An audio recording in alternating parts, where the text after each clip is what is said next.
Hello everyone, welcome to my channel. Please subscribe and keep watching more details. GH spoilers.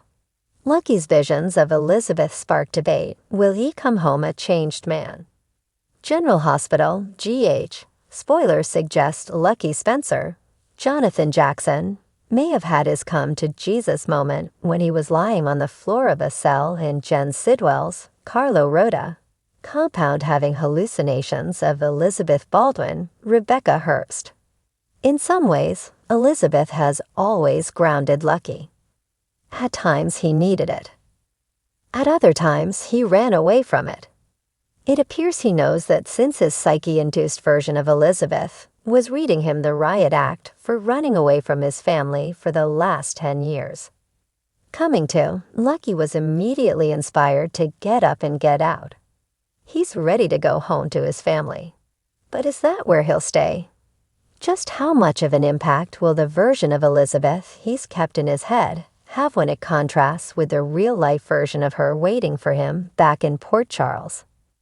Lucky is likely well aware now that the image of Elizabeth in his cell was a figment of his imagination, but he won't be able to ignore how hard his psyche is clearly trying to work things out on his behalf. As Lucky continues to run from his past, his emotional attachment to Elizabeth has a stronghold on him that may drive him home. This tracks with similar patterns having played out between the ill-fated couple over the years. Elizabeth has always been Lucky's safe haven. Is he finally ready to admit he screwed up and try to make it right? Elizabeth has put all of her cards on the table. For Rick Lansing, Rick Hurst, that is. She let him know there is no future to be had between them, but that it's not entirely because of their past. Rather, Elizabeth has been through the ringer lately, and she's not looking for any kind of romance that might upset her son's happy home any further. Franco Baldwin's Roger Howarth. Death was a crushing blow, followed by the crash and burn of her romance with Hamilton Finn, Michael Easton. But will turning Aidan Weber's Tristan Riggs father away be as easy? Die-hard GH fans are on the edges of their seats, hoping for a reunion between Elizabeth and Lucky that rivals their 90s-era romance. They don't want the Lucky from 10 years ago who cheated on her. They want the guy they fell in love with as he nursed Elizabeth back to health after she was raped. They want the guy who was interested in being a stand-in and stand-up dad for Cameron Cam Weber, William Lipton, not the guy who couldn't be bothered to be a dad to his actual son. Lucky Spencer's absence from Port Charles has always left a void in the lives of those he loves. But as rumors swirl of his possible return, the once noble cop's journey home is anything but clear-cut. What started as whispers has grown into something more, and now fans are wondering if the Lucky they once knew will ever be the same again. For years, Lucky has been off searching for meaning, battling inner demons, and attempting to find peace after the devastating losses and betrayals that shaped his life. His relationship with Elizabeth Weber, the mother of his children, has always been at the core of his struggles. Their love was a storm of passion, heartbreak, and redemption.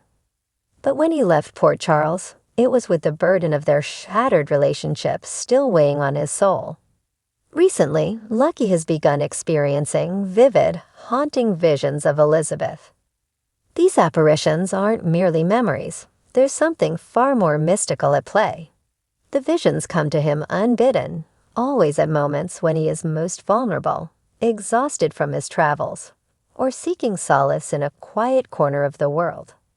Elizabeth appears not as a ghost, but as a living, breathing presence. In these encounters, she looks into his soul, asking him questions he's avoided for years, pushing him to confront the very heart of his pain. "Why did you really leave, Lucky?" she asks in one vision, her voice echoing in his mind. He recoils at the question. "You know why. Everything was too broken," he mutters in response, knowing full well that this version of Elizabeth can't hear him. But still, her image lingers, unrelenting. In the visions, Elizabeth doesn't just ask him about their past, she challenges him to think about the future. The idea of returning to Port Charles, to face not only her but their children and the life he abandoned, is almost too much to bear. But the visions continue to grow stronger, more insistent, pulling at the deepest parts of his psyche. Lucky's torment over his failures as a father weighs heavily. In his heart, he knows that his children, Cameron, Aiden, and Jake, deserve more from him.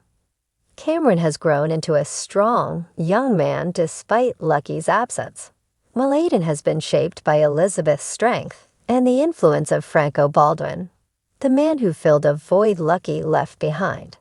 And then there's Jake, the child who was once thought dead, whose return shook the foundations of Lucky's entire world. How could he ever explain to Jake why he wasn't there when he needed him most? The visions of Elizabeth, whether born from guilt or something more mystical, have stirred something deep inside Lucky. He can't shake the feeling that they are trying to tell him something, guiding him back to the life he once knew.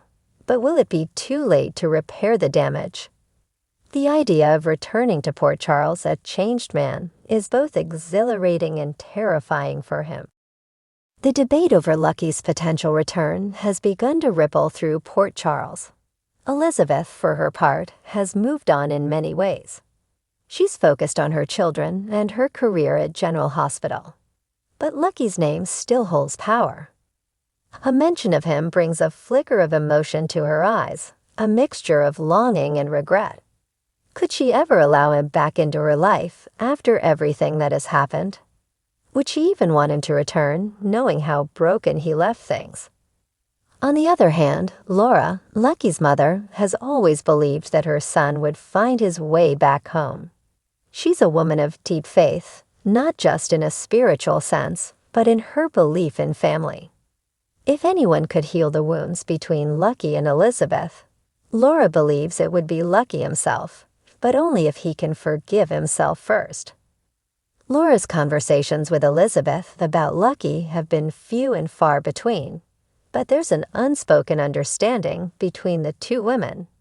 A shared hope that perhaps, one day, Lucky might return as the man he was always meant to be. Of course, not everyone in Port Charles would welcome Lucky back with open arms. Some, like Jason Morgan, have their doubts about whether Lucky could ever be trusted again, especially after leaving Elizabeth in the wake of so much tragedy. Jason, who has his own complicated history with Elizabeth, has seen the toll that Lucky's absence has taken on her and the children. Then there's Nicholas Cassadine, Lucky's brother, who has had his own issues with Elizabeth over the years. The two brothers have had their ups and downs, particularly when it came to Elizabeth. Would Lucky's return reignite old tensions between the brothers, or could they finally make peace with their shared past? The prospect of Lucky coming back as a changed man raises another critical question. What does it mean to be changed? Is it possible for someone like Lucky, who has seen so much and endured so many personal losses, to ever truly find peace? The visions of Elizabeth, whether real or imagined, seem to be pushing him towards a moment of reckoning. But what will that moment look like? Will it lead to healing or more heartbreak? As Port Charles waits with bated breath, the debate continues to rage on. Will Lucky's visions of Elizabeth pull him back home, or will they be the final chapter in their long, complicated love story? One thing is certain, if Lucky does return, it won't be as the same man who left. The question is, will he be better for it, or will the ghosts of his past continue to haunt him? Only time will tell if the Spencer legacy can endure yet another test, and whether Lucky Spencer can finally come home as the hero he was always meant to be.